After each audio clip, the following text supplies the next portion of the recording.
de la pulsión de muerte a la represión de Estado. Marxismo y psicoanálisis ante la violencia estructural del capitalismo. Capítulo 3. La violencia en el capitalismo. Entre lucha por la vida y paz de los sepulcros por David Pavón Cuéllar. 1. Introducción. Interrogantes. ¿Existe una violencia inherente al capitalismo? Si es así, ¿qué la distingue de otras expresiones violentas de la civilización humana? ¿Cómo se relaciona con ellas? ¿Tienen todas algún denominador común? ¿Podemos equiparar la violencia del capital con la que se opone al capital? ¿Es posible considerar que toda lucha histórica de clases comporta una lucha biológica por la vida? Si la respuesta es afirmativa, ¿cómo servirse de la biología en la teoría de la historia? ¿Qué tan compatibles o incompatibles resultan las concepciones marxianas y marxistas con respecto a los distintos evolucionismos de Lamarck, Spencer y Darwin? ¿Estos planteamientos evolucionistas involucran orientaciones políticas diferentes? ¿Hay vínculos esenciales y no solo encuentros circunstanciales entre el evolucionismo spenceriano y el capitalismo liberal, entre la opción lamarckiana lysenkoísta y el marxismo-leninismo stalinista, entre Marx y Darwin? ¿Qué significa, por ejemplo, que Marx y Darwin pongan el azar y la lucha en el origen de las transformaciones? En lo que se refiere a la concepción de la lucha en la perspectiva marxiana, se lucha siempre necesariamente por la vida, como en Darwin, o puede llegar a lucharse por la muerte. Y si hay una lucha por la muerte, ¿cómo concebirla en una perspectiva darwinista? ¿Necesitamos del psicoanálisis para considerar la posibilidad misma de una lucha por la muerte? La necrología freudiana de la pulsión de muerte puede complementar la biología darwinista del impulso de vida en su relación con la teoría marxiana marxista de la historia y de la lucha de clases. Pero si el marxismo se ve asaltado por nociones como las de lucha por la vida y lucha por la muerte, no hay riesgo de traicionar su materialismo al recaer en una teleología idealista y al renunciar al reconocimiento de lo contingente, lo aleatorio, lo inexplicable e incomprensible. ¿Cómo evitar esta recaída? ¿Cómo justificar la violencia revolucionaria sin pretender explicarla? ¿Cómo evitar la ilusoria comprensión de la muerte cuando nos atrevemos a reflexionar sobre ella? ¿Cómo relatar lo que sucede en un cementerio sin aspirar a resolver su misterio? 2. Marx y Spencer en Highgate. Karl Marx es el huésped más famoso del cementerio londinense de Highgate. Su tumba es la más visitada, fotografiada y adornada con flores, monedas, piedras, mensajes o listones. Contrastándola con la desolación del entorno, uno quizás llegue a sentir un poco de lástima por los demás residentes del cementerio. Algunos vecinos de Marx, de estar vivos, envidiarían su imperecedera popularidad. Evidentemente no sería el caso de los camaradas marxistas que se las arreglaron para terminar enterrados alrededor de nuestro líder máximo. Ellos, los nuestros, deberían de alegrarse al comprobar que los vivos, al igual que ellos, los muertos, continúan rodeando y acompañando a Marx. Pero además de los marxistas, Marx tiene otros vecinos olvidados. Uno de ellos, plantado justo enfrente del busto de Marx, es nada más ni nada menos que Herbert Spencer, ese filósofo inglés evolucionista y ultraliberal que de verdad no pudo haber escogido peor lugar para pasar sus últimos días. Todo parece oponer a nuestros dos venerables difuntos. Marx desea el comunismo, Spencer defiende el liberalismo. La visión individualista spenceriana contradice diametralmente el proyecto socialista marxiano y marxista. Cuando Marx y sus seguidores demandan igualdad social, Spencer y sus semejantes claman por mayor competencia entre los individuos. Cuando el fatalista ultraliberal prescribe la inevitable adaptación individual, el rebelde socialista reivindica la necesaria transformación social. La revolución del revolucionario Marx es también contra la evolución del evolucionista Spencer. El positivismo contemplativo spenceriano es aquello mismo contra lo que se posiciona la negatividad subversiva marxiana. 3.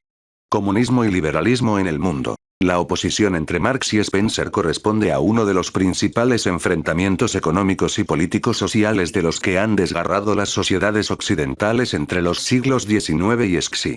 Es el enfrentamiento que se ha expresado en los conflictos sucesivos entre liberales y socialistas, entre capitalistas y comunistas, entre un lado y otro de la cortina de hierro, pero también entre dos opciones occidentales, entre la escuela de Chicago y el keynesianismo, entre el fundamentalismo de mercado y el intervencionismo o el proteccionismo, entre defensores de la libre competencia y partidarios del estado de bienestar en Europa, entre el espíritu de Clement Attlee y el de Margaret Thatcher en el Reino Unido, entre el New Deal y la la reaganomía en los Estados Unidos, entre neoliberales y populistas de izquierda en Latinoamérica, entre cardenismo y salinismo en México. Si pasamos por alto los desfases históricos regionales y muchos otros detalles, podemos considerar, en términos bastante vagos y generales, que el campo de Marx ganó terreno sobre el de Spencer hasta los años 70, pero luego empezó a retroceder y perdió casi todo el terreno que había ganado. Y si ganarlo fue lento, arduo y doloroso, perderlo fue rápido y fácil. Bastó soltar lo ganado. Unas cuantas intrigas cupulares de políticos, funcionarios y empresarios anularon un siglo de sangrientas luchas y enormes sacrificios de millones de personas. Desde hace al menos 3 décadas, el marxismo está en una posición desfavorable con respecto a todo aquello de lo que Spencer puede ser el nombre. Y sin embargo, en el cementerio de Higate, casi nadie se molesta siquiera en mirar la tumba de Spencer, mientras que la de Marx no deja de ser visitada. Quizás esto sea porque Marx pensó más en la gente que en las cosas, mientras que Spencer, como cualquier otro liberal, prefirió inclinarse hacia la riqueza, el dinero, las mercancías y su libertad de circulación en el mercado. 4. Compañía y soledad en el cementerio. Si las mercancías pudieran desplazarse por sí mismas, de seguro se agolparían con veneración alrededor de las tumbas de todos los difuntos liberales del planeta. Pero sabemos que las mercancías, por más que las fetichicemos, no se mueven por sí mismas. Requieren del trabajo de los seres humanos. Por sí mismas, las cosas están muertas, no menos muertas que Spencer. Es entonces natural que reine la paz de los sepulcros en la tumba del ilustre filósofo inglés, mientras que la de Marx no deja de ser frecuentada por la vida. Hay otra posible razón menos trascendente, más trivial, que también podría explicar la poca frecuentación de la tumba de Spencer. Quizás las personas que tendrían buenas razones para visitar a nuestro pensador liberal, aquellas beneficiadas por su liberalismo, estén demasiado ocupadas enriqueciéndose, gobernando al mundo y especulando en los mercados financieros, y no tengan tiempo suficiente para visitar a su benefactor y tal vez ni siquiera para conocerlo. Por ejemplo, cuando el presidente neoliberal mexicano Enrique Peña Nieto y su comitiva de ávidos empresarios y funcionarios corruptos estuvieron en Londres en junio de 2015, debían tratar demasiados negocios jugosos como para que les quedara tiempo de visitar a Spencer y a los demás pensadores desconocidos que se dedicaron alguna vez a legitimar esa clase de negocios. Ya sea por la falta de tiempo de los mercaderes o por la falta de vida propia de las mercancías, el caso es que ni unos ni otras van a visitar la tumba de Spencer. El pobre muerto debe resignarse a la compañía de quienes fueron sus peores enemigos, los comunistas y socialistas, los cuales, en su mayoría, ni siquiera se han de percatar de su presencia. Tal vez algunos de ellos, los más advertidos, se tomen la molestia de buscar su lápida, pero solo será porque la vieron indicada en el mapa del cementerio y les hizo recordar vagamente que aquel viejo Spencer fue el más importante representante del darwinismo social del siglo XIX, que es lo que suele pensarse de él, aun cuando sea una idea inexacta. 5. Darwin y Lamarck en Spencer. El supuesto darwinismo social de Spencer puede hacer al menos que se desvanezca su mencionada oposición con respecto a Marx, y que los marxistas, al ver su tumba, no la miren con odio, sino que muestren indiferencia o quizás incluso un poco de simpatía, ya que los nombres de Marx y Darwin, como bien sabemos, aparecen frecuentemente asociados en algunos lugares comunes de nuestro imaginario moderno. Los dos barbudos habrían asestado un golpe mortal a las más reconfortantes convicciones del mundo occidental. Representarían la ciencia contra la superstición, la tierra contra el cielo, el materialismo contra el idealismo. Ser darwinista sería casi como ser marxista. Spencer formaría parte de los demás buenos camaradas que rodean la tumba de Marx. Sería de los nuestros. Marx estaría entonces en buena compañía. Lo cierto es que Spencer, aunque evolucionista, no era exactamente darwinista, sino más bien lamarckiano. Su concepto de evolución designaba el desarrollo funcional adaptativo de los órganos por el empleo y el hábito, como en Lamarck, y no por la intervención sucesiva de una desviación accidental y de la selección natural, como en Darwin. Aunque Spencer aceptara tanto esta fórmula natural accidental como la correlativa lucha por la vida, las insertaba en un esquema explicativo dominado, al menos en el caso de las criaturas de alta organización tales como los hombres civilizados, por el desarrollo necesario de los cambios funcionales y no por las variaciones fortuitas de la estructura. El progreso fue concebido en la teoría spenceriana, desde un principio, como necesidad beneficiosa y no como algo que pudiera ocurrir por accidente o bajo control humano. Ahora bien, Cuando reconocemos que el evolucionismo spenceriano fue más lamarckiano que darwinista, esto atenúa o agrava la contradicción entre Marx y Spencer. O para plantear la pregunta en términos más generales, ¿el marxismo es más compatible con Lamarck o con Darwin? Esta es una cuestión mucho más trascendente de lo que parece a primera vista. Sus implicaciones son profundas y determinantes en el terreno político y no solo en el filosófico-científico. Es quizás por esto que fue una de las cuestiones más candentes y polémicas en la historia de la ciencia soviética. 6. Darwinismo y lamarquismo en la Unión Soviética. Recordemos únicamente, sin entrar en detalles, que la teoría biológica dominante en la Unión Soviética durante la época estalinista, entre los años 20 y 60, fue la inspirada por Iván Michurin e impuesta por Trofim Lysenko. El fundamento de esta biología se encontraba en una forma de lamarquismo que justificaba el tratamiento dado a semillas y vegetales para producir modificaciones heredables. Michurin y especialmente Lysenko, en efecto, creyeron poder modificar especies vegetales al transformar sus ejemplares individuales a través de cambios en el ambiente al que debían adaptarse. Esta forma de proceder coincidía con las ideas lamarckianas y contradecía claramente la teoría darwinista. Para Darwin, como sabemos, los cambios evolutivos no aparecen en los individuos por efecto de su adaptación individual al medio, como lo supone Lamarck, sino simplemente por un azar que luego será favorecido por la selección natural en un proceso de lucha por la vida. La historia de las ciencias biológicas terminó dando la razón a Darwin y no a Lamarck. Los éxitos prodigiosos de Michurin en el campo de la ciencia agrícola solo son comprensibles en una perspectiva darwinista y no lamarckiana. Por el contrario, los errores de Lysenko, así como sus efectos desastrosos para la agricultura soviética, pueden explicarse fácilmente por la manera en que se aferró a una forma particularmente simplista del lamarquismo. Aunque a veces haya invocado el darwinismo, Lysenko era lamarckiano y no dejó de perseguir despiadadamente a los auténticos darwinistas con el apoyo del régimen estalinista. Sabemos que su doctrina, entusiastamente respaldada por Stalin, se convirtió en el ideal y el prototipo normativo de la ciencia soviética. Hubo que esperar hasta la desestalinización para que Lysenko se viera desacreditado. Aparentemente se comprobaron sus errores, pero también sus fraudes y sus crímenes, y quedó claro para toda la comunidad científica soviética y extranjera que se trataba más de un charlatán y de un esbirro del régimen que de un hombre de ciencia. Al menos esta es la historia oficial, aceptada y consensuada, y si nos atenemos a ella, quizá convenga que nosotros los marxistas nos deslindemos de cualquier lamarquismo de triste memoria y postulemos como principio la compatibilidad entre el marxismo y el darwinismo. Después de todo, la concepción darwinista de lucha por la vida parece compatible con la noción marxista-marxiana de lucha de clases, mientras que la idea lamarckiana de adaptación tan solo parece respaldar un adaptacionismo social correlativo del autoritarismo burocrático estalinista. La actitud de Stalin ante los hombres, en efecto, no difiere mucho de la actitud de Lysenko ante los vegetales. Ambos creen poder modificar las especies al forzar la adaptación de sus ejemplares individuales. Darwin, en cambio, parece coincidir más con Marx y con sus seguidores, como intentaré mostrarlo en el siguiente apartado. 7. Azar y lucha en Darwin. Existen ya múltiples reflexiones acerca de la relación entre el marxismo y el darwinismo. Sin embargo, hasta donde yo sé, hay un punto crucial que no ha sido suficientemente atendido y que deseo abordar aquí de manera un tanto expeditiva. Siento que tengo la capacidad y el derecho de hacerlo, ya que se trata de un punto general de índole más bien filosófica y política, y no de algo demasiado específico y abstruso que debamos dejar en manos de los especialistas en el campo de la biología. Me refiero a la relación estrecha que Marx y Darwin establecen entre el azar y la lucha en el origen de las transformaciones. Empecemos por la teoría darwinista y recordemos rápidamente su contradicción con respecto a la teoría lamarckiana.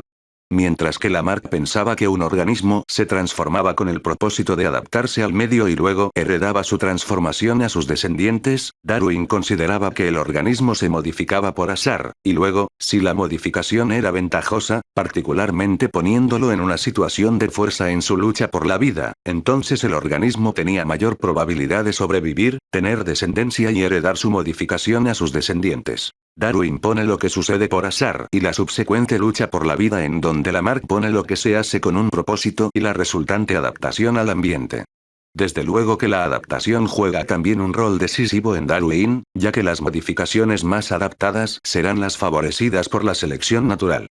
Sin embargo, en la teoría darwinista, el individuo no cambia para adaptarse como en la teoría lamarckiana, sino que se transforma por azar, y esto hace que se adapte mejor al estar en una situación ventajosa en su lucha por la vida. El desencadenamiento de todo el proceso evolutivo, la mutación genética individual tal como la concibe Darwin, es una desviación accidental, una alteración accidental, una variación accidental producida por causas desconocidas. El primer paso de la evolución es un accidente, sucede por azar y sin propósito, ocurre porque ocurre, tiene un carácter aleatorio y no obedece a una teleología como la supuesta por Lamarck. En el segundo paso evolutivo, el individuo mutante será favorecido por la selección natural simplemente porque su mutación accidental habrá sido provechosa. El individuo sacará provecho de su mutación, para ser más precisos, al tener éxito en una situación de lucha por la existencia, disputa por los alimentos, rivalidad por las parejas reproductivas, batalla tras batalla contra las otras especies, defensa contra los enemigos, pugna contra los competidores, etc. Es en esta situación de lucha, de violencia y de conflicto, en la que se decide si lo azarosamente adquirido habrá de poner al individuo en una posición de fuerza que le permita sobrevivir, reproducirse y transmitir lo adquirido a la especie. Digamos que la especie tan solo puede adquirir por la fuerza, por la violenta lucha entre los individuos, aquello que los individuos hayan adquirido por azar. En otras palabras, la casualidad produce individualmente lo que solo se hace valer y se impone colectivamente a través de la competencia, la rivalidad, el conflicto, la violencia despiadada que reina en la naturaleza. Un azar individual y una lucha colectiva están entonces en el origen de la evolución. La transformación evolutiva implica originariamente el azar y la lucha, la indeterminación y la contradicción, la casualidad y la conflictividad, lo aleatorio y lo beligerante, la contingencia y la violencia. 8. Lucha en Marx. Al igual que Darwin, Marx también considera el papel del azar y de la lucha en el origen de cualquier transformación. El origen mismo de la transformación de la nada en algo, el origen de todo lo que existe, implica la indeterminación y la contradicción en aquella doctrina epicúrea con la que el joven Marx parece coincidir en su tesis doctoral. Según esta doctrina del clinamen, tal como es expuesta en De Rerum Natura, todo se origina en una decisión que está desligada del destino y que hace luchar en contra de cualquier fuerza exterior y estorbarla. Todo proviene, para ser precisos, de la desviación contingente de las primeras partículas y de los resultantes golpes entre ellas, es decir, en los términos de Marx, de la repulsión entre los átomos que se encontraron unos a otros al declinar sin causa, al desviarse de su línea recta, comportándose y existiendo así de modo carente por sí mismo de causa. Todo empieza, en efecto, cuando el azar hace que los átomos existan y se desvíen hasta colisionar con otros átomos con los que habrán de engarzarse en una especie de lucha primigenia que permitirá su vinculación y su agregación en la composición de las cosas. Es verdad que el elemento de lucha no está suficientemente elaborado en Lucrecio, que tiene un carácter más connotativo que denotativo, que alegoriza la física y que no puede ser pensado sino como una designación metafórica del encuentro entre los átomos.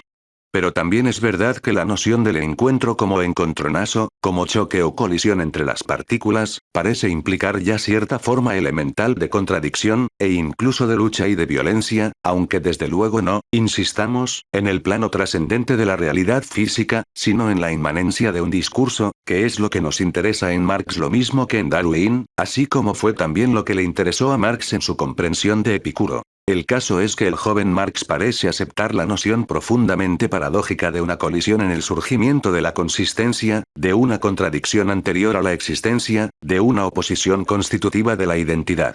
En términos aristotélicos, la lucha es aquí la entelequia, la realización en acto de la esencia de todo lo que existe. El ser debe luchar para salir de su potencialidad y conquistar cierta realidad. Todo se realiza por la violencia.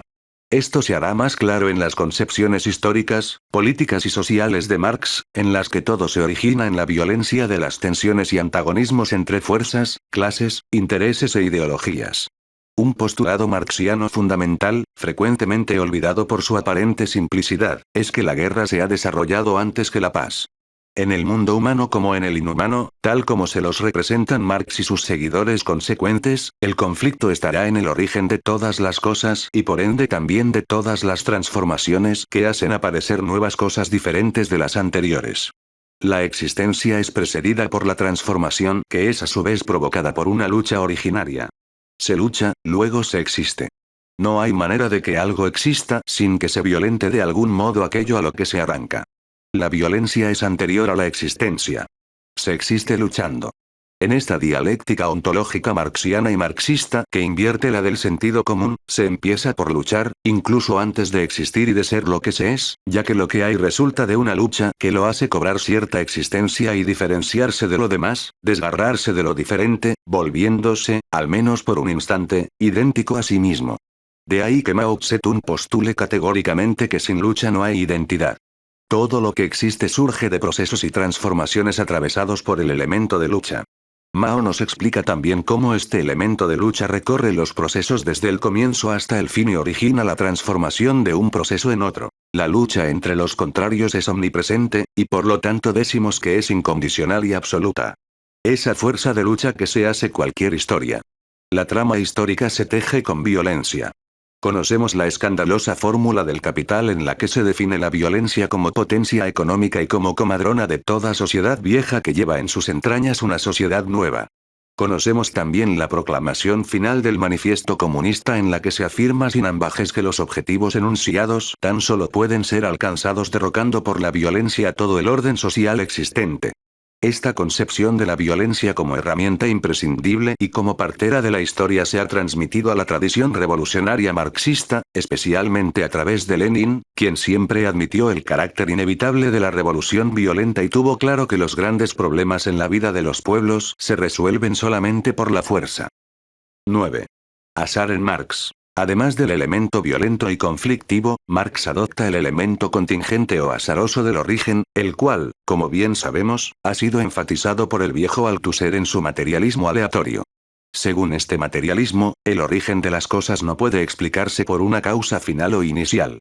No hay originariamente nada por lo cual o para lo cual deba existir lo que existe. Si los átomos se desvían de su línea recta, si colisionan y componen las cosas, es por un simple azar y por nada más.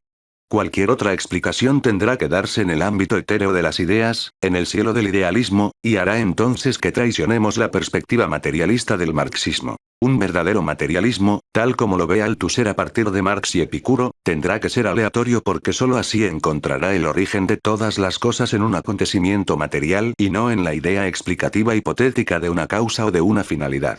Por ejemplo, no es que se luche porque se debe existir, sino que se lucha, luego se existe.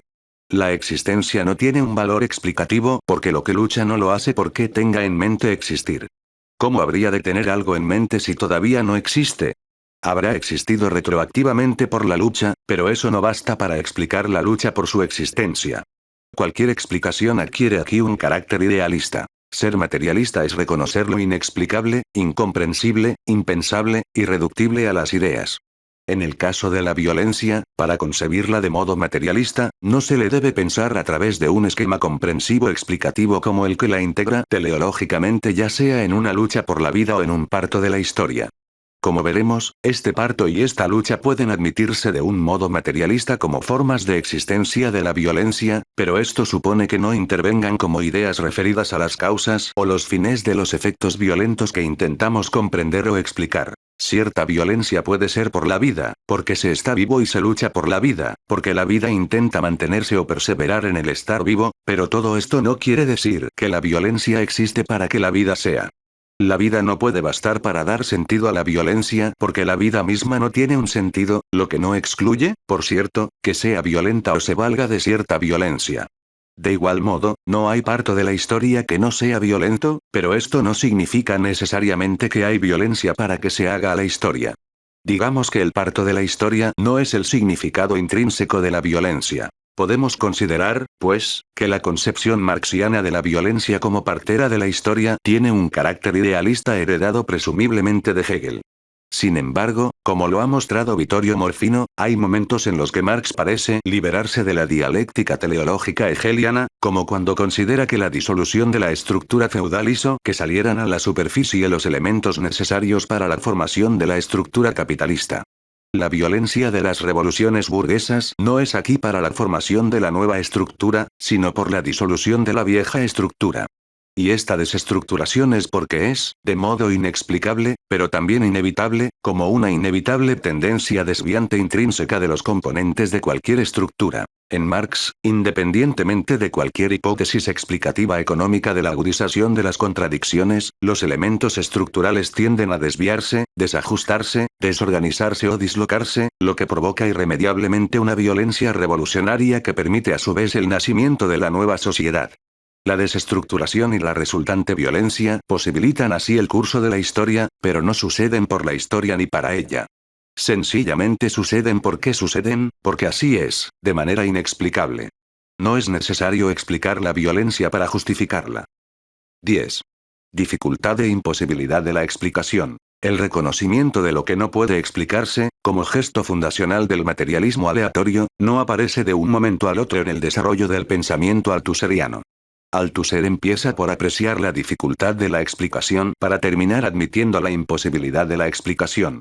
Antes de reconocer lo inexplicable, en efecto, el filósofo marxista francés descubre lo que distingue la dialéctica materialista marxiana freudiana de la dialéctica idealista hegeliana, esto es, la sobredeterminación, la acumulación de las determinaciones eficaces superestructurales o ideológicas, la infinidad de causas que solo puede aparecer como una infinidad de azares que resulta ininteligible y que desafía cualquier explicación económica. La economía solo constituye la determinación en última instancia, pero luego llega a la sobredeterminación ideológica y todo se complica hasta el punto de resultar incomprensible. ¿Cómo comprender o aprehender el número infinito de factores que intervienen? Cualquier acontecimiento histórico es demasiado complejo como para poder comprenderse por completo. Esto es algo que sentimos ya de manera muy vívida en algunos análisis históricos de Marx, así como en la confianza de Rosa Luxemburgo en una espontaneidad prescrita como la mejor actitud ante una trama histórica inextricable, incontrolable, ininteligible, incomprensible. Ante algo tan enmarañado que no puede ni siquiera pensarse, no hay estrategia que valga. Mejor ser espontáneos y dejarlo todo a ese azar que es el nombre de una sobredeterminación tan compleja, tan impenetrable, tan inabarcable, que no puede tornarse consciente. Semejante complejidad inconsciente es una característica esencial del mundo en su materialidad. Lo material es irreductible a lo ideal, al pensamiento, precisamente porque su complejidad, aunque determinante, resulta impensable. Un materialista sabe que no puede pensar la determinación en su totalidad. Es por esto que sabe también que todo aquello que lo rodea, en cuanto determinado, resulta incomprensible. No hay sujeto capaz de comprender la determinación de la trama histórica. Y si es así, mejor será considerar la historia, no solo subjetivamente incomprensible, sino también objetivamente inexplicable, ya que no hay nadie además del ser humano que no puede comprenderla. ¿Quién se la explicaría? ¿Quién la comprendería para explicarla? No hay un ser omnisciente, Dios o gran otro, que pueda explicar la historia. Esta historia debe aceptarse entonces como inexplicable. 11. Marxismo y darwinismo. Hay un elemento inexplicable que suele pasar desapercibido cuando se analiza la forma en que Marx describe el origen de la violencia revolucionaria y de las transformaciones históricas. De igual modo, cuando se lee actualmente a Darwin, suele subestimarse lo que resiste a la explicación en las mutaciones biológicas individuales que se encuentran en el origen mismo de la lucha por la vida y del movimiento evolutivo. Hay aquí, en lo inexplicable, una coincidencia fundamental entre las perspectivas marxista y darwinista. Y además, en ambos casos, como lo hemos visto, el origen inexplicable tan solo suscita sus efectos en la contradicción, en el conflicto, en la violencia y en la lucha. Si Marx define la historia como una violenta historia de la lucha de clases, Darwin se representa la evolución como una evolución de la no menos violenta lucha por la vida. Y ambas luchas, de clases y por la vida, presentan similitudes asombrosas. ¿Cómo no sentir aquí la tentación de concebir la lucha de clases como una modalidad específicamente humana de la lucha por la vida? ¿Cómo no ver una lucha por la vida en el funcionamiento y desgarramiento interno de cualquier sociedad? Es lo que tiene en mente Plejánov cuando nos habla de aquella lucha por la existencia por la que se activaría y justificaría la economía. Esta idea le permite al marxista ruso considerar en términos más amplios y generales el elemento social beligerante o conflictivo del marxismo, e ir así más allá de la simple voluntad de vivir de Kautsky. Sin embargo, tanto en Plejánov como en Kautsky, asistimos a una peligrosa naturalización de lo histórico, la cual, por sí misma, cuando la llevamos hasta sus últimas consecuencias, puede terminar conduciéndonos al evolucionismo social de Herbert Spencer, esta vez no a su orientación básica epistemológica lamarckiana, sino a su reorientación política darwinista, la más estrechamente ligada con su doctrina ultraliberal. 12. Lucha por la vida y lucha por la explotación. El razonamiento spenceriano es bien conocido y subyace a muchas justificaciones de la economía liberal y neoliberal. Es nuestra libre competencia, entendida como lucha por la vida, la que ha permitido que se distinga la civilización del salvajismo. Cuando consideramos que nuestra lucha de clases no es más que una manifestación específicamente humana de la violenta lucha por la vida, concluiremos que lo natural es que la lucha sea ganada por la clase dominante, es decir, por la que ha demostrado estar compuesta de los más fuertes. ¿Acaso la fuerza no se evidenciaría en la dominación? Al dominar, la clase dominante ejercería exitosamente su propia fuerza. Este éxito social de los más fuertes nos fortalecería como especie humana.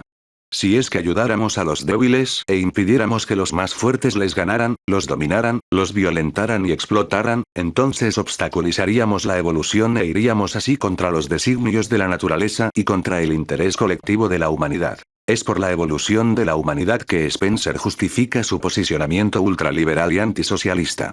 Su oposición al socialismo, como él mismo lo afirma, resulta de la creencia de que detendrá el progreso hacia un estado superior y hará que regresemos a un estado inferior.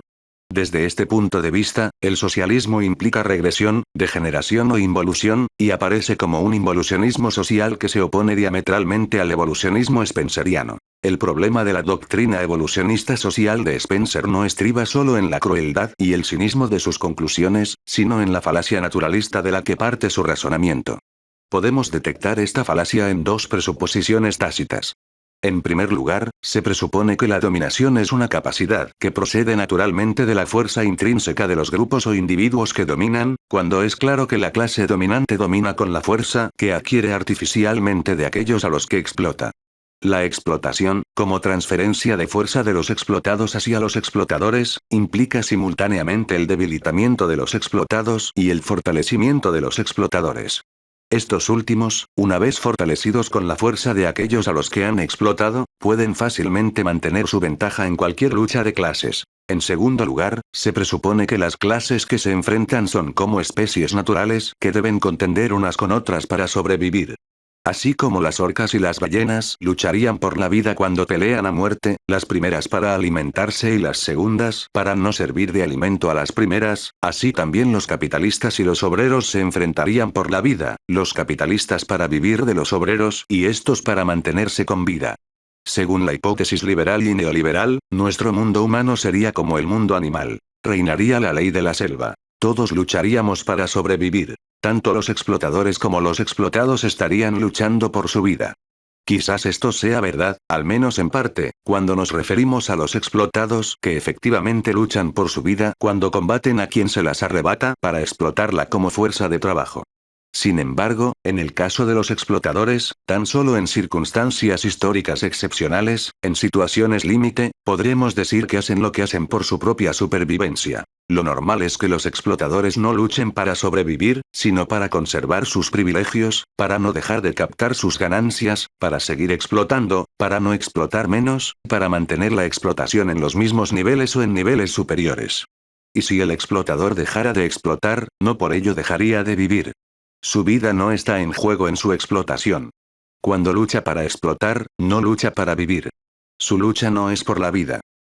13. Lucha por la vida y lucha por la muerte. Los humanos explotadores no son como las orcas, los tigres y otros animales carnívoros que deben cazar a sus presas para alimentarse y sobrevivir. En el contexto específico de nuestra sociedad, los capitalistas no se arrojan sobre sus víctimas humanas para alimentarse y sobrevivir, sino para enriquecerse, capitalizarse o acumular más capital. Digamos que los capitalistas no luchan por conservar su vida como vida, sino para explotar otra vida como fuerza de trabajo. Por el contrario, como ya Marx nos lo ha mostrado suficientemente, los obreros explotados sí que luchan por conservar la vida como vida cuando luchan contra la explotación de esta vida como fuerza de trabajo. Aquí debemos entender bien que al ser explotada como fuerza de trabajo, la vida ya no es exactamente lo que solemos entender por vida. Ya no es aquello que suponemos perdido cuando nos lamentamos por no vivir o por no sentirnos vivos.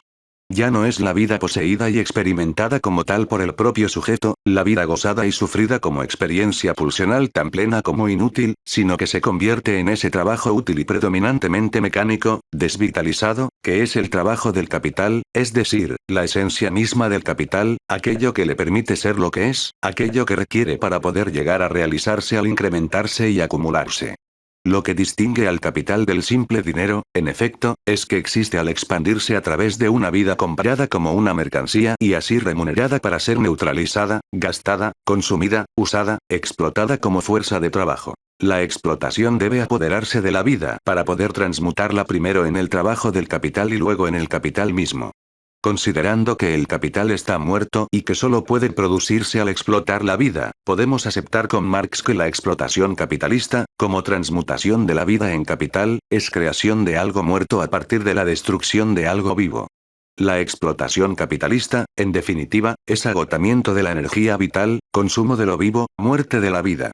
Por lo tanto, cuando el capitalista lucha por la explotación y contra el explotado, está luchando por la muerte y contra la vida, por el capital muerto y contra el trabajador vivo. Es erróneo, pues, considerar que el capitalista lucha por la vida. Su lucha no es por la vida, sino por la muerte. Por consiguiente, si queremos abordarla correctamente, no será en una perspectiva darwinista que solo considera la lucha por la vida y no una lucha por la muerte como la del capitalista. La descripción marxiana y marxista del capitalismo requiere una perspectiva teórico-epistemológica en la que sea posible conceptualizar la muerte como aquello por lo que se lucha, como fin y propósito, como impulsión y motor efectivo. Esta perspectiva no se encuentra en Darwin, pero sí en otro de los revolucionarios copernicanos y maestros de la sospecha, en Freud, que por esto y por mucho más aparece como complemento indispensable de Marx. El marxismo quizás necesite del evolucionismo de Darwin para explicar y justificar una lucha como la del trabajador, pero tendrá que recurrir al psicoanálisis de Freud para entender y condenar la violencia mortal del capitalista. La necrología freudiana del capital debe agregarse a la biología darwinista de la humanidad ultimada por el capital. Solo a través del psicoanálisis puede tenerse una visión global del desgarrador conflicto psicosocial entre el mortífero capitalismo y la vida humana en la sociedad disociada y en la individualidad dividida. Esto permite ir más allá del cuestionamiento que se mantiene aferrado, en su biologicismo, psicologismo e individualismo, a la relación biológica exterior entre un individuo y un orden social concebido como una suerte de medio ambiente. De lo que se trata es de complicar, profundizar y radicalizar la crítica del orden social, y no, como lo imaginaba Reich, de reemplazarla por la resignación ante la voluntad biológica de sufrir. La teoría freudiana de la pulsión de muerte no descarta el arma de la crítica, sino que la afila con la explicación de lo hasta entonces inexplicable. 14.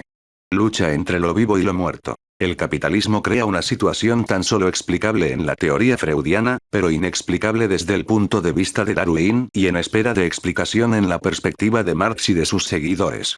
Tal como se concibe en el marxismo, la lucha de clases propia del sistema capitalista solo es una lucha darwinista por la vida cuando se considera subjetivamente desde el punto de vista del obrero. Tenemos entonces lo que Lacan describía como el mito del señor Darwin. Aquella lucha a muerte que precede la dialéctica hegeliana del amo y del esclavo, una relación destructora y mortal entre las clases, una lucha de los devorados contra los devoradores. Es así como la lucha de clases aparece en el espejo de lo imaginario para la conciencia de clase del obrero. Sin embargo, contemplada objetivamente en su totalidad y sin abstraer sus aspectos real y simbólico, la lucha de clases no solo es una lucha por la vida, sino una lucha entre dos luchas, entre una lucha por la vida y otra lucha por la muerte, entre la trinchera del obrero y la del capital, entre la resistencia de lo real y el imperio de lo simbólico, entre la fuerza vital del sujeto y la inercia mortal de un objeto desvitalizado. Por lo tanto, en un sentido aún más profundo, es una lucha entre un ente personal animado y otro ente impersonal e inanimado, entre alguien vivo y algo muerto, pero también entre el trabajador que da la vida y el capital que se la quita, entre una persona vivificadora y una cosa mortífera. De entrada, cuando el capital se encuentra con el obrero, es una cosa muerta la que se enfrenta contra una persona viva. Desde luego que el capital puede encarnarse y en cierto sentido vivir a través del capitalista. Pero el capital no es en sí mismo el capitalista, no es un ser vivo, no es un ser humano, así como tampoco es un animal, una orca o un tigre. El gran error antropológico filosófico de Spencer y otros liberales y neoliberales consiste en imaginar que la lucha de clases es una lucha entre personas, entre seres humanos, entre seres vivos que luchan por la vida. La lucha no es entre seres vivos, sino entre, por un lado, los seres vivos, los trabajadores, y, por otro lado, un ser muerto, el capital encarnado por los capitalistas. A diferencia del obrero, el capital no es un ser vivo, sino un ser muerto. De ahí que Marx lo describa metafóricamente como un vampiro que no sabe alimentarse más que chupando trabajo vivo. Este vampiro, este ser muerto y no vivo, es paradójicamente la única especie que parece luchar por la vida cuando los capitalistas luchan contra los trabajadores. Lo paradójico del vampiro del capital es que su lucha por la vida es una lucha por la muerte, por neutralizar mortalmente la vida, por apoderarse de la vida para explotarla y así mantener viva su propia existencia muerta. Es para mantener viva su propia muerte que el capital debe luchar contra la humanidad. Si quisiéramos resumir su lucha en 3 palabras, invocaríamos la macabra consigna fascista en la Guerra Civil Española: ¡viva la muerte! Digamos que la lucha vampiresca por la vida es una lucha por mantener viva la muerte. Es una lucha mortal y no vital, aparentemente más involutiva que evolutiva y por lo tanto incomprensible para el evolucionismo, indescriptible mediante las categorías darwinistas y lamarckianas, quizás porque no se trata de algo natural, sino antinatural, cultural, artificial. El vampiro del capital, en efecto, no es una especie natural, sino un monstruo creado por el hombre. No hay aquí, en el vampiro del capital, un instinto vital como el que suscita la lucha por la vida y mantiene la vida en todos los rincones de la naturaleza. Lo que hay es eso monstruoso, tan inhumanamente humano, que destruye la vida también ya en todos los rincones de la naturaleza devastada, desnaturalizada, y que el discurso freudiano ha designado con el concepto de pulsión de muerte. Esta pulsión es aquello en lo que se convierte finalmente nuestra vida, nuestra pulsión vital neutralizada, explotada como fuerza de trabajo en el capitalismo. La explotación capitalista puede conceptualizarse así como el proceso por el que la pulsión vital del obrero, frecuentemente conceptualizada como instinto vital, se transmuta en la pulsión de muerte del capital. Si el capital nos explota, es para matar la misma vida que transforma en su pulsión de muerte, y si el obrero se deja explotar, es por el instinto vital que lo hace querer mantenerse con vida. Lo vivo busca seguir vivo así como lo muerto busca imponer su muerte. La muerte y la vida tienden a lo mismo que son y es por eso que deben luchar entre sí. De este modo, sin recaer en una teleología como la de Hegel, podemos decir con Spinoza que tanto la muerte como la vida, tanto el capital como el trabajo, sencillamente se esfuerzan en perseverar en su ser. En un plano ontológico y no teleológico, el trabajador y el vampiro se esfuerzan en perseverar en su ser. Lo vivo lucha lógicamente por su vida como lo muerto lucha lógicamente por su muerte. La diferencia, en definitiva, es entre la gangrena y lo que resiste a la gangrena, entre la violencia de la muerte y la violencia de la vida, la segunda respondiendo a la primera, duplicándola, invirtiéndola, reflejándola, pues la violencia, aun cuando es por la vida, no deja por ello de causar la muerte. 15. Reino de la violencia. Digamos que la violencia mata incluso cuando se desata por vivir. De ahí que la lucha por la vida, contra la muerte, aparezca también como un reflejo de la correlativa lucha por la muerte. Quizás este sea el sentido más general de la idea sartreana de la violencia del colonizado como la del colonizador que se le regresa, que reemerge sobre él como su propio reflejo que viene desde el fondo del espejo para encontrarlo. Si debe haber en el espejo una lucha por la vida, es porque hay delante una lucha por la muerte, porque la muerte acecha y hay que luchar a muerte contra ella. Matar o morir es el dilema en cualquier campo de batalla. Como lo nota Serge, una vez que hay una metralleta, hay que elegir entre estar delante de esta cosa real o estar detrás de ella, entre servirse de la simbólica máquina de matar o servirle de blanco. No hay lugar aquí más que para la violencia. Ocurre lo mismo en el sistema capitalista. El capitalismo, como el colonialismo al que se refiere Fanon, es violencia y no puede inclinarse más que ante una mayor violencia. El reino del capital es un reino de violencia, de fuerza, ya que entre opresores y oprimidos todo se resuelve por la fuerza. Entre la lucha por la muerte y la lucha por la vida, todo se decide en la lucha, en la violencia, en la muerte. Es como si fuera la muerte la que siempre terminara ganando, ya que independientemente del propósito, del contenido, es ella la que impone la forma, el método, las reglas del juego. Y la regla de las reglas es recurrir a la violencia, luchar, matar aun cuando es para vivir. Esta ley de la selva es la que impera en la civilización, al menos en la civilización occidental, en la que ya ni siquiera podría uno decir con seriedad que la no violencia es la ley de nuestra especie, como la violencia es la ley de las bestias. Es en la bestialidad humana, proyectada una y otra vez en las bestias, en la que no solo se requiere matar para vivir, sino que se debe matar para vivir, para seguir viviendo, luchando, matando. La muerte es nuestro imperativo y no una simple necesidad. Es nuestro goce de la pulsión y no un medio para satisfacer el instinto. No es medio, sino forma de vida. Es incluso, en cierto sentido, el fin mismo de la vida humana. Tal vez todo esto corrobore la tesis freudiana lacaniana. Toda pulsión es virtualmente una pulsión de muerte. Lacan tan solo podría permitirnos concebir la lucha de clases entre la pulsión de muerte y la de vida, entre la explotación capitalista y la emancipación comunista, como el efecto de una tensión entre la recta mortal y su desviación vital contingente, inexplicable, que termina regresando a la muerte al enfrentarse a muerte contra ella. Sin embargo, como también lo advierte Lacan, la pulsión de muerte solo nos devuelve a la muerte a través de aquella vida, lucha por la vida, que dibuja una cierta curva. En suma, se vive para morir, pero se muere porque se vive.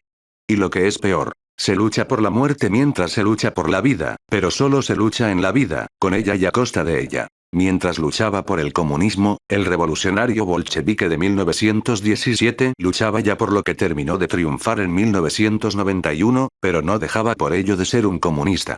Sencillamente nadie sabe para quién trabaja. Solo se habrá sabido cuando llegue el momento, a Preskoup, Nazarlich. Nada más absurdo. Nada menos teleológico, menos racional, menos idealista. Estamos aquí en el más puro y opaco materialismo. Y aún aquí, las dos pulsiones, la de vida y la de muerte, consiguen diferenciarse gracias a la capacidad asombrosa que tiene la vida, incluso en su agonía, para posponer el momento de la muerte. 1991 tardó 74 años en llegar. Es una buena edad para morir. 16. El toro y el torero. La vida no deja de luchar por ella misma y contra la muerte. Esta lucha de la vida por la vida tiene una universalidad que la postpolítica intenta pulverizar en reivindicaciones puntuales, pero la satisfacción de tales reivindicaciones resulta siempre decepcionante, y si esto es así, y si la lucha por la vida insiste y subsiste, es quizás precisamente porque su dimensión universal no depende tan solo, como diría Yet, de una universalización metafórica. Más allá de cualquier metáfora, podría tratarse de una lucha ontológica universal, en el universo del sistema simbólico humano de nuestra civilización, entre lo muerto y lo vivo, entre el significante y el sujeto, entre el vampiro del capital y el trabajador vivo, y luego también, de manera derivada, entre las tendencias intrínsecas de lo vivo y de lo muerto. Entre la pulsión de muerte y el instinto vital, entre una lucha por la muerte y otra por la vida, entre el proceso del capital y el del trabajo, entre el símbolo como muerte de la cosa y la eternización del deseo que tal muerte constituye en el sujeto. Es la misma lucha que se libra entre la violencia cultural y la natural, entre el sadismo humano refinado y la furia salvaje de la bestia, entre lo representado simbólicamente por el torero y lo animado realmente en el toro. Si me refiero a la fiesta brava, es porque me parece que escenifica y dramatiza elocuentemente una de las oposiciones más fundamentales que articulan cualquier lucha de clases. Hay algo revelador en las corridas. Quizás esta sea la única razón por la que uno podría llegar a oponerse a que las prohíban. Una vez que dejen de existir, puede ser que se nos olvide todo lo que nos descubren de nuestra cultura y del capitalismo. De algún modo presentimos hoy en día que aquello que nos encoleriza en las bolsas de valores tiene que ver con lo que nos indigna en las plazas de toros. También alcanzamos a vislumbrar cierta identidad común entre la violencia de la fiesta brava y la del Estado capitalista, entre el torero y el esbirro del sistema, entre el rejoneador y el granadero embistiendo a los manifestantes, entre el matador y el sicario del gobierno asesinando a periodistas y estudiantes en México. El capitalismo, con su brazo armado gubernamental, ha sido más efectivo que el darwinismo en la reconciliación de la humanidad con su animalidad. La destrucción capitalista del mundo nos hace ver las corridas con otros ojos y nos recuerda nuestra propia destrucción bajo el capitalismo. Nos reconocemos en el toro engañado, explotado y aniquilado al igual que nosotros. Como nosotros, más allá de cualquier metáfora, lucha por la vida, contra la muerte, contra la lucha por la muerte, pero al final, confirmándonos el carácter ilusorio de la teleología, es como si tan solo hubiera luchado por su propia muerte. No por casualidad, los colectivos que exigen la prohibición de las corridas tienen a menudo una orientación anticapitalista. La oposición a la fiesta brava es también una opción predominante en la nueva izquierda marxista. El ecosocialismo y el marxismo animalista no son fenómenos aislados, sino que forman parte de una larga serie de coincidencias e imbricaciones entre el rojo y el verde, entre el comunismo y el ambientalismo, entre el socialismo y el ecologismo. Una serie que condiciona la posibilidad de dislocación de lo rojo a lo verde y que no parece consistir solo en una articulación hegemónica de elementos cuya identidad es modificada por su articulación. Hay algo fijo estructural, inmodificable, que no es ni coyuntural ni contingente ni puramente metafórico y que permite la inserción de los elementos en la serie. De ahí que la serie, que se origina en Marx y que recorre toda la historia del marxismo, presente coordenadas, perspectivas, continuidades y repeticiones que insisten y que han sido bien reconocidas y estudiadas. 17. El capitalismo y la naturaleza. El marxismo es también lugar de confluencia entre sensibilidad social y preocupación ambiental. ¿Pero de qué nos preocupamos, nosotros los marxistas, cuando nos preocupa el medio ambiente? ¿Qué significa la naturaleza para quienes tan solo atisban la historia en el horizonte? Para los marxistas, al menos fuera de las corrientes naturalistas y humanistas, ha terminado imponiéndose la convicción de que no hay manera de hablar de la naturaleza en el sentido tradicional del término. Hablar de ella supone ya recrearla, cultivarla, pervertirla, ideologizarla. El propio Marx, como ha sido mostrado en la obra clásica de Alfred Schmitt, ya le da un sentido socio-histórico a la naturaleza y hace que presuponga una praxis social. Es en gran parte gracias a Marx, de hecho, que ha llegado a ser totalmente claro que la naturaleza no es tan natural como parece, empleando los términos de Lacan. Hoy sabemos que no es posible concebir lo natural sin desnaturalizarlo. Pero también sabemos que debemos pensar con urgencia en aquello cuya destrucción pone en peligro las condiciones mismas de cualquier pensamiento. Aunque sea tan solo un mundo formulado por nuestro discurso, debemos salvarlo para que nuestro discurso pueda seguir siendo articulado. Y la salvación tiene también un carácter discursivo. Esto es así porque las condiciones de producción del discurso forman parte del mismo discurso, o, para decirlo en términos lacanianos, no hay metalenguaje que pueda ser hablado, o, de modo más aforístico, no hay otro del otro. Todo está en manos del otro. La preservación o destrucción del mundo entero dependerá de lo que ocurra en la historia que nos contamos. Esta historia es la que habremos hecho. Su escenario, el de los hechos que se interpretan, es también el de las palabras que se escriben. Son ellas las que le pondrán un punto final a nuestra historia. Esta puede terminarse en cualquier momento. El desenlace parece estar cerca. Una vez que lo hayamos alcanzado, ya no habrá nada que decir. Se habrá esfumado aquello de lo que ya no sabemos hablar entre nosotros. La progresiva destrucción capitalista de la vida en el mundo amenaza con volverse total, fatal e irreversible de un momento a otro. Esta destrucción viene a confirmar al menos que el problema de la lucha de clases no era un problema de lucha por la vida, como se creyó a menudo en el pensamiento liberal, sino que era y sigue siendo un problema de lucha entre la vida y la muerte, como siempre lo hemos sabido en el marxismo y como siempre tendríamos que haberlo sabido en el psicoanálisis. Ahora ya no debería cabernos la menor duda de que el triunfo del capital significa ni más ni menos que el triunfo de la muerte sobre los seres humanos y sobre los demás seres vivos. 18. Conclusión. El peligro de lo necesario. Al final, si permitimos que el capitalismo gane la única guerra mundial que merece tal nombre, el mundo entero se convertirá en un enorme cementerio. La guerra cederá su lugar a la paz de los sepulcros.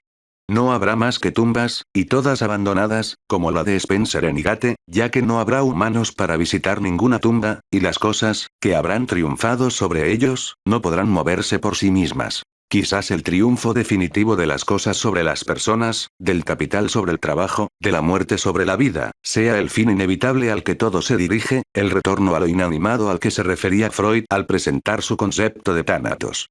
Lo tanático pecuniario habrá sido así la solución final de lo erótico histórico. Después del breve rodeo motivado por la pulsión de vida, regresaríamos a la caída marcada por la pulsión de muerte. La recta se impondría sobre cualquier desviación. Lo necesario triunfaría sobre lo contingente. Sería un salto del reino de la libertad al reino de la necesidad. Pasaríamos de la regla de la excepción a la regla sin excepción. Escaparíamos del azar y de la lucha. Podríamos prescindir al fin de la dialéctica verdaderamente marxista, la histórica, y del auténtico materialismo, el aleatorio. Saldríamos de la historia para volver a la naturaleza, quizás arrasada, pero no por ello menos natural. Quizás muy pronto dejemos atrás la exuberancia de lo simbólico para llegar a lo que Baudrillard llamaba el desierto de lo real. Entenderemos entonces, en una perspectiva lacaniana, que nuestro sistema capitalista, el más perfecto de los sistemas simbólicos de nuestra civilización, haya podido alcanzar el goce mortal absoluto al que aspiramos al satisfacer totalmente la pulsión de muerte a través de la mortificación de todo lo vivo, la simbolización de todo lo real, la conversión de todas las cosas en símbolos de su ausencia. Ya no quedará ningún testigo para comprobar que la tumba, el primero de los símbolos, fue al final también el último y quizás el único. Si así fuera, entonces nuestro mundo no habrá sido al final sino un gran cementerio de todo aquello que debió destruir para poder existir. ¿Pero habrá sido solo esto? La cuestión permanece abierta y en suspenso. La responderemos retroactivamente. Quizás muy pronto vaya a saberse una vez más todo lo que habrá sido nuestro mundo hasta